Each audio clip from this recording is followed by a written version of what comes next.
Start કરી દીધું બરાબર અડધો પીરિયડ પતી ગયો ત્યારે ખબર આપણને પડી કે રેકોર્ડિંગ ચાલુ કરવાનું કોને મને યાદ ના કરે અને તમે બધા બાકીના બધા લેસન મને આપજો ભાઈ એટલે આ સૂત્ર તમારા જોડે આવે બરાબર તો એનો મતલબ એ થયો કે ગુરુત્વ પ્રવેગ જે હોય એટલે પ્રવેગ જે છે એ પ્રપોર્શનલ ટુ એની ત્રિજ્યા જે હોય એના વર્ગના વ્યસ્ત પ્રમાણમાં ચાલે તો આના પરથી આપણે બે પ્રવેગ લઈએ પૃથ્વી માટે જો હું વિચારું પૃથ્વી માટે હું લખીશ GE proportional to R E raise to -2 અને ચંદ્ર માટે જો વિચારવામાં આવે તો જી સોરી એને એમ લખજો ચંદ્ર માટે એમ ફોર મૂન ઈ ફોર અર્થ બરાબર અને આર એમ નો -2 ક્લિયર આ બંનેનો ગુણોત્તર લેવામાં આવે દાખલા તરીકે હું લખું છું am upon ge is equal to અહીંયા આગળ તમે લખશો am માટે લખશો એટલે 1 upon re નો સોરી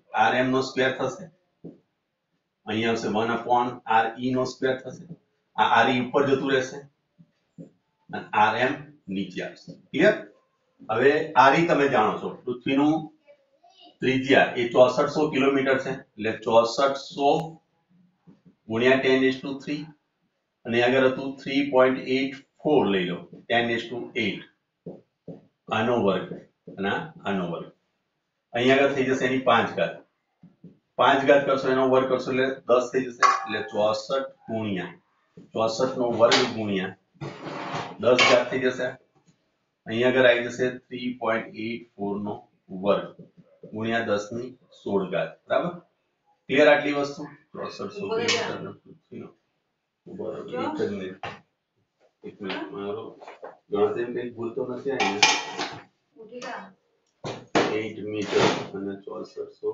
કિલોમીટર એટલે rm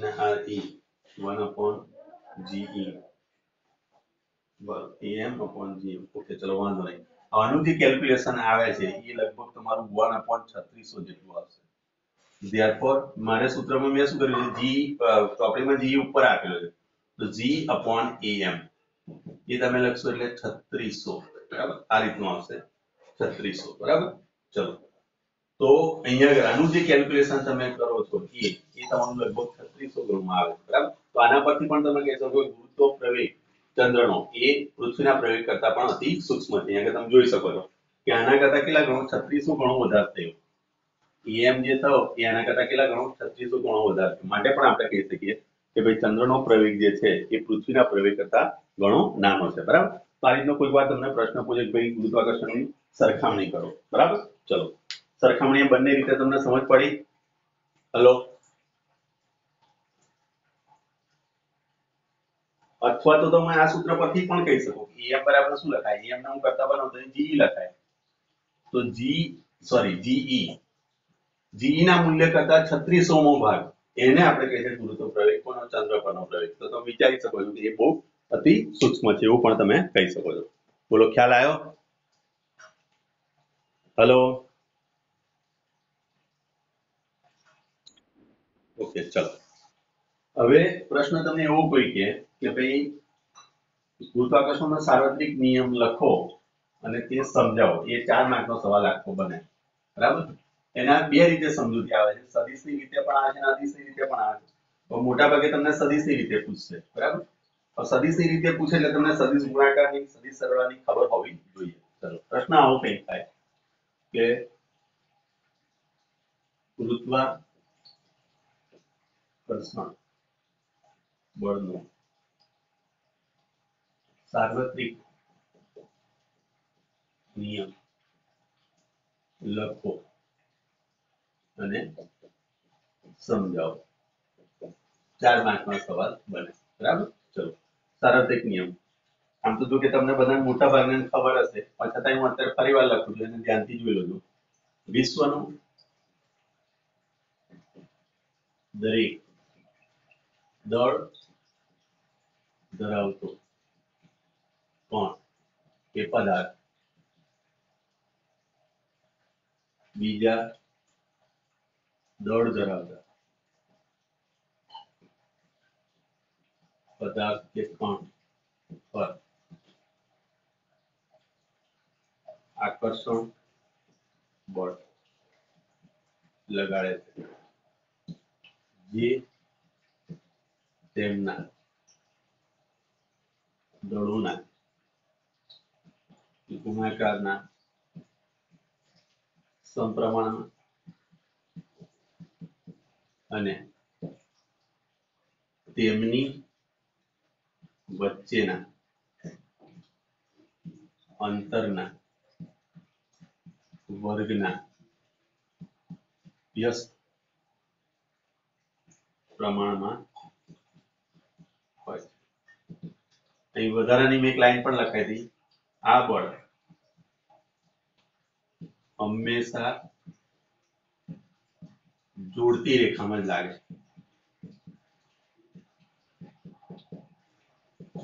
બરાબર। અને એને આપણે ટુ બોડી ફોર્સ પણ કહીએ છીએ, ટુ બોડી ફોર્સ।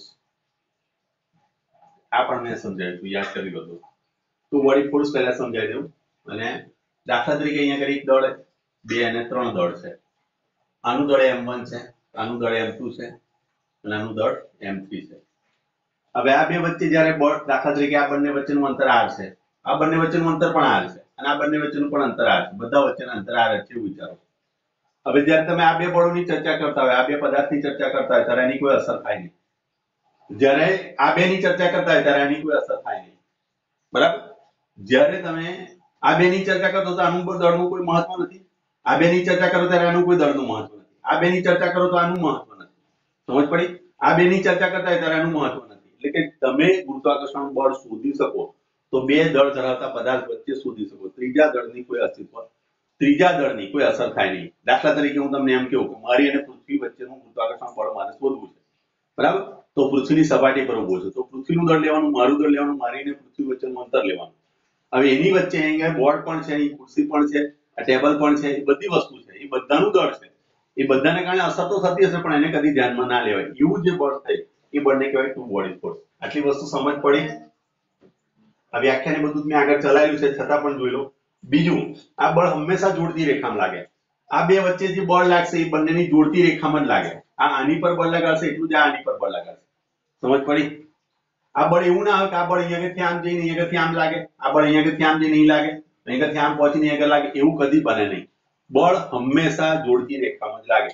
આવું તમે 8મા 9મા 10મામાં પણ ભણીને આવેલા છો, છતાં પણ મેં અહીં રિમાઇન્ડ કરાવ્યું કે આ બળ હંમેશા જોડતી રેખામાં લાગે, બરાબર? અને હંમેશા જોડમાં જ હશે। જેટલું બળ આ લગાડશે એટલું જ બળ સામે આ લગાડવાનું છે। ન્યુટન ગતિનો ત્રિકોણ નિયમ અહીં પણ જળવાય, બરાબર? તો આમાં કોઈ જગ્યાએ તમને તકલીફ હોય તો મને કહો, પછી હું એક એક્ઝામ્પલ લઈને તમને એનું સૂત્ર તારવીને સમજાવું। છે કોઈ કન્ફ્યુઝન? બોલો।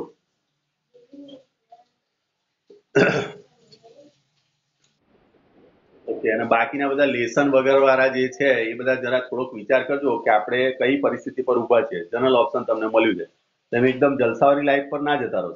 હજુ 11માં જ છો ભાઈ, બરાબર? એકદમ તમે જલસા કરવા ના જતા રહો। મને એક મિનિટ આ વિડીયો જોઈ લઉં કઈ રીતનો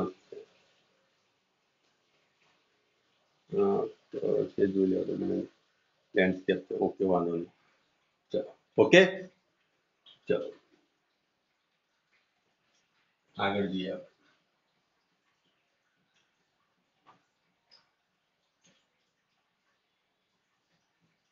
આ સાર્વત્રિક નિયમ લખો આપણે, બરાબર? હવે તેની સમજૂતી આપણે આપી, તો સમજૂતી માટે મારે આકૃતિ દોરવી પડશે, એ આકૃતિ આપણે દોરી ચાલીએ। તો આકૃતિ માટે આપણે 3 ડાયમેન્શન આગળ મેં લીધું, બરાબર? આ x અક્ષ છે, આ y અક્ષ છે અને આ z અક્ષ છે, આ ઉગમ બિંદુ છે। અહીં આગળથી એક m1 દળ ધરાવતો પદાર્થ છે જેનો સ્થાન સદિશ r1 છે, અહીં આગળ m2 દળ ધરાવતો પદાર્થ છે જેનો સ્થાન સદિશ r2 છે, બરાબર? આ બંને વચ્ચેનું અંતર એને r12 કહીએ અત્યારે, બરાબર?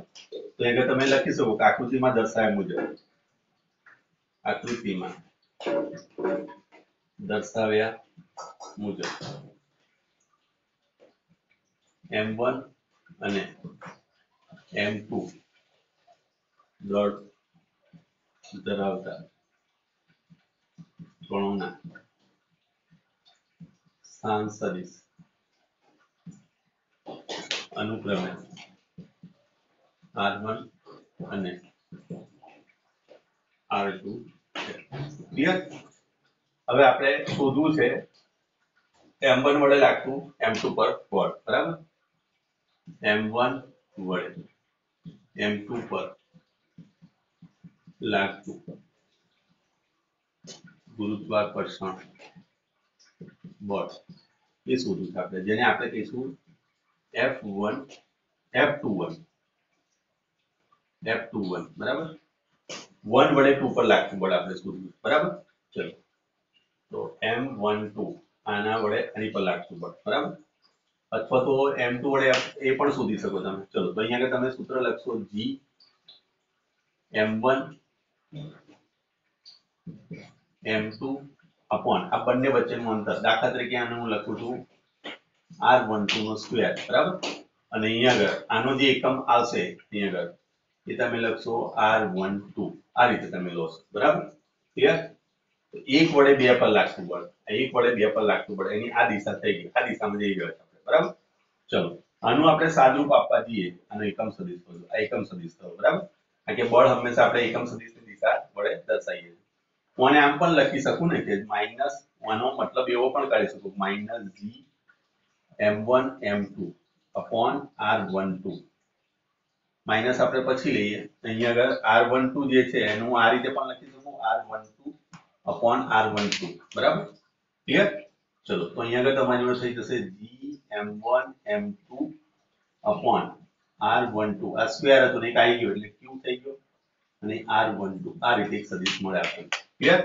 ચલો F21 આ રીતે આપણને મળે છે સૂત્ર, બરાબર? હવે જ્યારે જ્યારે આપણે આકર્ષણ બળ લઈએ એટલે આકર્ષણ બળની અંદર હંમેશા આગળ માઈનસ નિશાની આપણે લઈએ છીએ. મેં તમને અગાઉ એક સૂત્ર મેં લખાવ્યું, યાદ કરી લો, આ રીતે આલેખ દોર્યો હતો આ રીતે.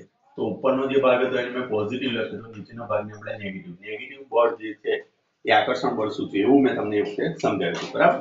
તો એની સમજૂતીના આધારે આપણે મારે નેગેટિવ સાઇન લેવી છે આગળ. તો આ જે વસ્તુ જે છે R12 એને 21 પણ હું લખી શકું. therefore તમે અહીં લખી શકો છો F21 is equal to minus G M1 M2 upon R12 no cube, બરાબર? અહીં R21 સદિશ આ રીતે પણ તમે લખી શકો. સમજ પડી? હેલો, બોલો. સૂત્ર તમારી ચોપડીમાં આપેલું છે એ પ્રમાણે જોવા જઈએ R12. અહીં R12 કેવું કશું આપ્યું નથી, આને ડાયરેક્ટ જ આપેલું છે, બરાબર? આપણે આને આ રીતે લઈએ છીએ. બોલો, ખ્યાલ આવ્યો તમને? જો આ રીતે સમજ ના પડતી તમે અહીં એવું વિચારો કે આ બંને વચ્ચેનું અંતર r છે, તો અહીં આગળ તમારી જોડે r સદિશ ખાલી r કેપ થઈ જશે, આ r થઈ ગયો, બરાબર? r કેપ ની જગ્યાએ તમે લખી શકો સદિશ r ભાગ્યા મૂલ્ય r. આ મૂલ્ય r અને આ મૂલ્ય r એટલે r ક્યુબ થઈ જાય. r ક્યુબ તમે આ રીતે લો છો, પણ ગુરુત્વાકર્ષણ બળ કેવું બળ છે? આકર્ષી બળ છે. આકર્ષી બળ છે એટલે મારે આગળ નિશાની શું લખવી પડશે? માઈનસ. ક્લિયર? અહીંયા આગળ એક આની પર બળ લગાડે છે, એ બળ આ તરફ જશે એટલે જે સ્થાન સદિશ હશે એનાથી વિરુદ્ધ દિશામાં તમારે બતાવવું પડે. એટલે f જે છે એ f તમે લખશો F21 લખાય માઈનસ f, આ રીતે ચાલે. તો એ માઈનસ આપણે એટલા માટે લખીએ કારણ કે આકર્ષણ બળ છે. બોલો, સમજ પડી કે ના પડી? તો ફરી સમજાવવું એવું હોય. હેલો, ઓકે, ચલો.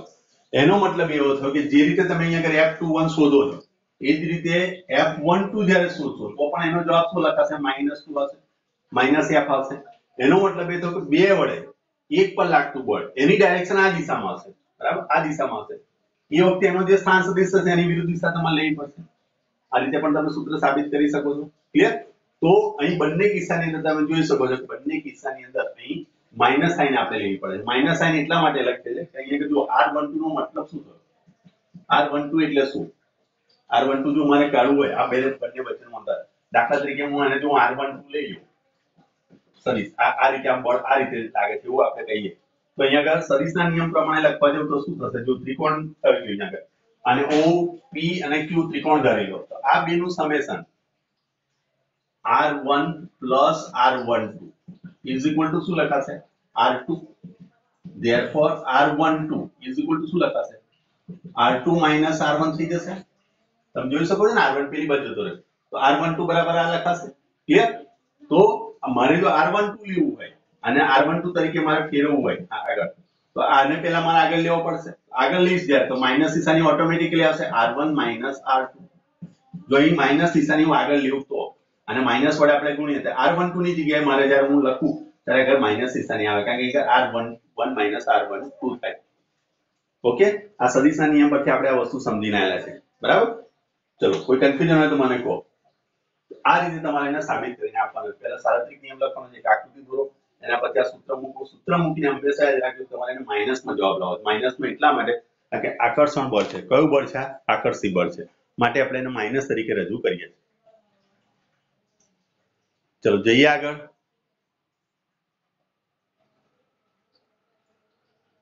હલો, ચલો હવે અહીંયા આગળ દાખલા તરીકે તમને એવું કે ભાઈ 2 કરતા વધારે હોય અથવા તો તમને કે સંપાતપણાનો સિદ્ધાંતનો ઉપયોગ કરી ગુરુત્વાકર્ષણ બળનું સૂત્ર તારો એવો પ્રશ્ન તમને પૂછે. બરાબર, તો ક્વેશ્ચન તમને આવો પૂછે કે ભાઈ સાર્વત્રિક નિયમ જે છે એનો ઉપયોગ કરો, પણ એ તમને એમ કે 2 કરતા વધુ દળ ધરાવતા તંત્ર માટે ગુરુત્વાકર્ષણ બળનું સૂત્ર તારો. આના અથવા તમને પ્રશ્ન આવી શકે છે. આને કહેવાય જ્યારે 2 કરતા વધુ જ્યારે આવે ત્યારે તમે એને વાપરશો સંપાતપણાનો સિદ્ધાંત. સંપાતપણાનો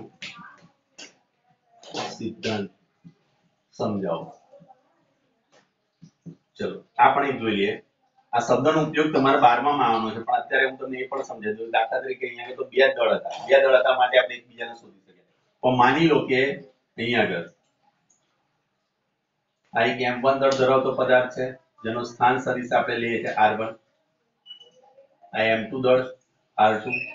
અહીંયા આગળ છે m3 દળ r3. આનો m4 એનો r4. બરાબર, આ રીતેના સ્થાન સદિશ છે. માની લો કે અહીંયા આગળ n કણો છે, rn આવા કણો છે. બરાબર, તો અહીંયા આગળ તમે જોઈ શકો છો કે આકૃતિ મેં દોરી એક x અક્ષ લીધો, આ y અક્ષ, આ z અક્ષ, આ ઉગમ બિંદુ. તો વર્ણન શું લખશો કે આકૃતિમાં દર્શાવ્યા મુજબ x y z અક્ષનું છેદન બિંદુ ઉગમ બિંદુઓ છે. અહીંયા આગળ અસંખ્ય દળો એટલે કે n દળો છે. બરાબર, એમના n કણો છે જેમના દળો અનુક્રમે m1 m2 up to mn સુધી છે, જેમના સ્થાન સદિશ અનુક્રમે r1 r2 up to rn છે. હવે એનું આગળ મારે m1 પર લાગતું બળ, સપોઝ મારે ધારો કે આપણે શોધવું છે શું, ધારો કે m1 દળ પર લાગતું ગુરુત્વાકર્ષણ બળ શોધવું.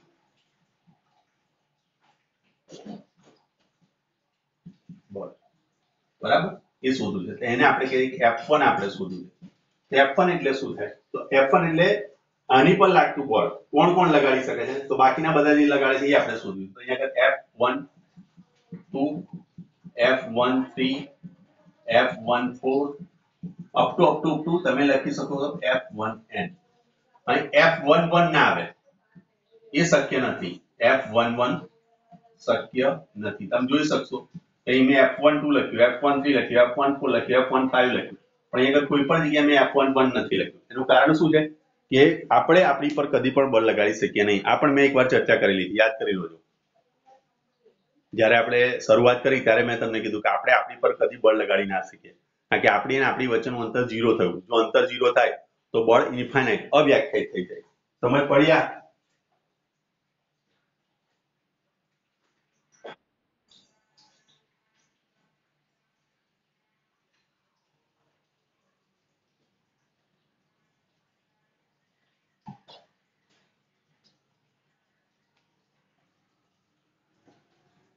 બોલો.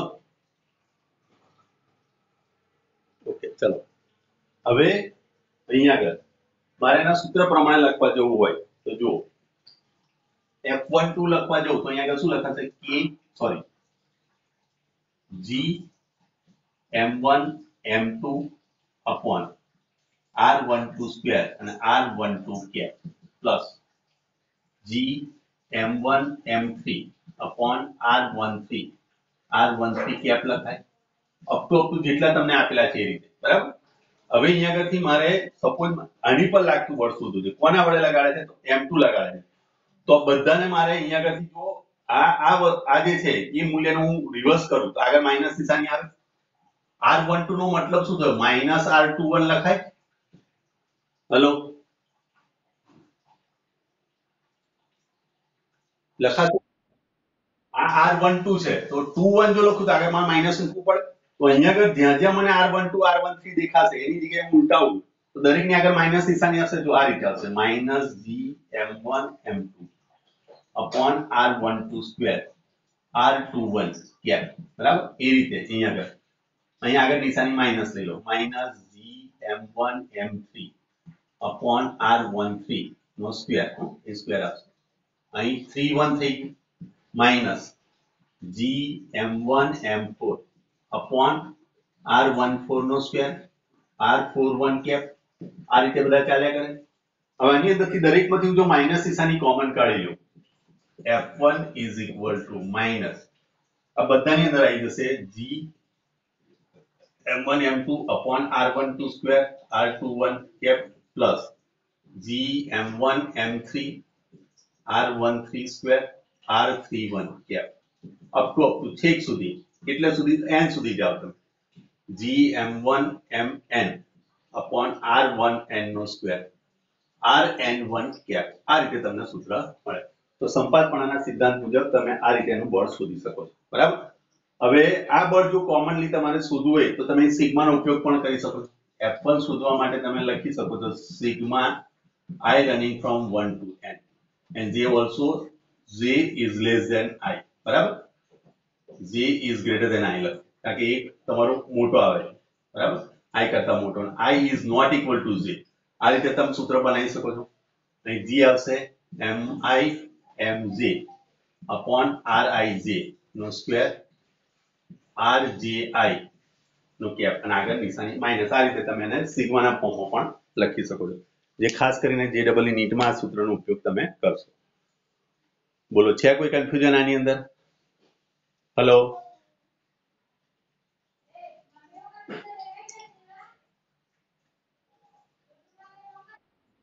ચલો.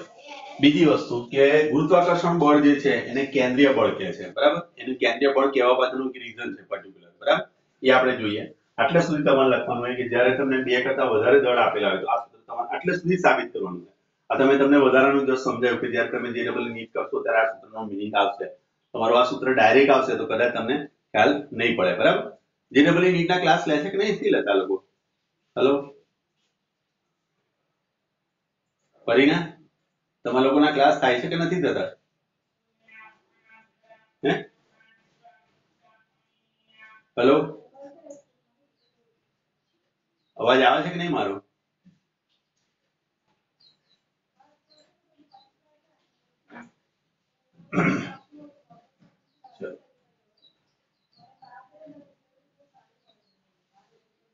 આમાં કોઈ કન્ફ્યુઝન નથી ને? આ સૂત્ર તમારે સાબિત કરવાનું, આ તમે સાબિત કરી શકશો ને? ચલો,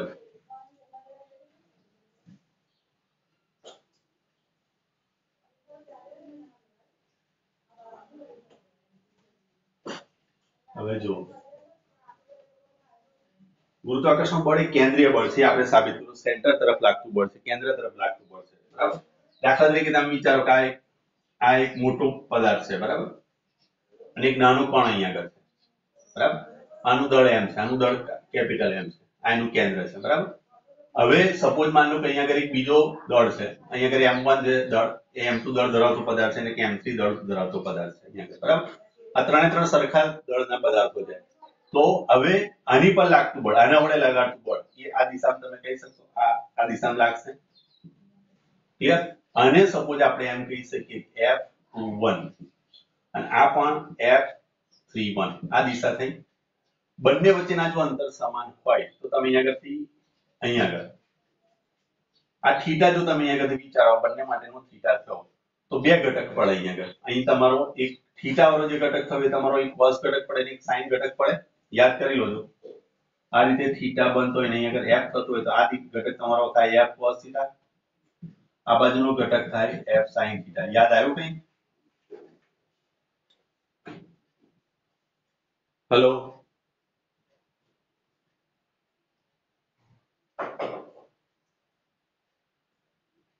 ખબર પડે છે જે વસ્તુ હું સમજાવું છું એ? ઓકે, તો બે જે અહીંયા આગળ થીટા થશે, એક સાઈન થીટા ઉપરની તરફ હશે, બીજો સાઈન કોસ થીટા આ બાજુ તરફ હશે. એ રીતે નીચેના થીટાનો વિચાર કરવા જાઓ, અહીંયા આગળ પણ થીટા થાય છે, તો આનો કોસ થીટા આ બાજુ આવી જશે અને આ બાજુનો અહીંયા આગળ એફ સાઈન થીટા હશે. જે ઉર્ધ્વ ઘટક છે F sine theta positive, F sine theta negative, આ એકબીજાની અસર નાબૂદ કરે. એટલે આ આપણા ધ્યાનમાં લેવાના નથી. ફક્ત આપણે જો કયો ઘટક રહેશે, કોસ ઘટક. અને કોસ ઘટકની દિશા કઈ થશે? આ F12 cos થીટા અને F21 cos થીટા, એ બંને એક જ દિશામાં જશે અને ક્યાંથી જાય છે? આના કેન્દ્રમાંથી પસાર થાય, અને કેન્દ્રમાંથી પસાર થાય છે માટે આને આપણે કેન્દ્રીય બળ કહીએ છીએ. સમજ પડી? આ હલો, કોઈ તમને પ્રશ્ન પૂછે કે ભાઈ ગુરુત્વાકર્ષણને કેન્દ્રીય બળ શા માટે કહેવામાં આવે છે, તેનું આ ઉત્તમ ઉદાહરણ મેં તમારે આગળ રજૂ કર્યું. કે અહીંયાથી બે કણ તમે લઈ લો, એક કણ અહીંયા આગળ છે, આ બંને વચ્ચે લાગતું ગુરુત્વાકર્ષણ, આ બંને વચ્ચે લાગતું ગુરુત્વાકર્ષણ બળ, અહીં થીટા સમાન છે, તેના બે ઘટક પડશે, cos થીટા અને sin થીટા. sin થીટા એકબીજાની લંબ ઘટક, એકબીજાની અસર નાબૂદ કરશે. સમાંતર ઘટક એકલો છે, સમાંતર ઘટક એના કેન્દ્રમાંથી પસાર થાય માટે એને આપણે કેન્દ્રીય બળ કહીએ. સમજ પડી? આ હેલો, ઓકે, ચલો તો પછી આજે આટલું રાખીએ છીએ, કાલે મળીએ. ચલો, ઓકે, ચલો બાય. ભાઈ લેસન કરીને મોકલાવજો મને બધાય.